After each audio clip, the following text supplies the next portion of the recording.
Hi friends, welcome to our channel. நம்ம இப்போ chicken வறுவல் எப்படி செய்யுதுன்னு பார்க்கலாம். அதுக்கு தேவையான இன்க்ரீடியன்ட்ஸ்: வெங்காயம், தக்காளி, புதினா, பச்சை மிளகா, கொத்தமல்லி எல்லாம் எடுத்து வச்சுக்கணும்.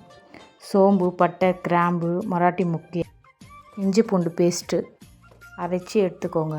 வானல் சூடானதும் சோம்பு, பட்டை, கிராம்பு எல்லாம் போட்டுட்டு சோம்பு பொரிஞ்சதும் வெங்காயம், பச்சை மிளகா போட்டு நல்லா வதக்கிக்கணும். நல்லா வதங்கந்தும் இஞ்சி பூண்டு பேஸ்ட் போட்டு நல்லா வதக்கிக்கோங்க.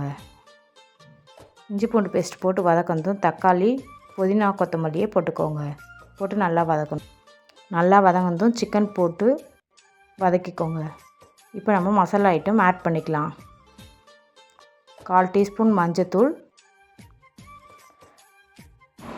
1/2 டீஸ்பூன் மிளகாய்த்தூள், 1/2 டீஸ்பூன் மல்லித்தூள், சிக்கன் மசாலா தேவையான அளவு ஆட் பண்ணிக்கலாம். உப்பு தேவையான அளவு போட்டுக்கலாம்.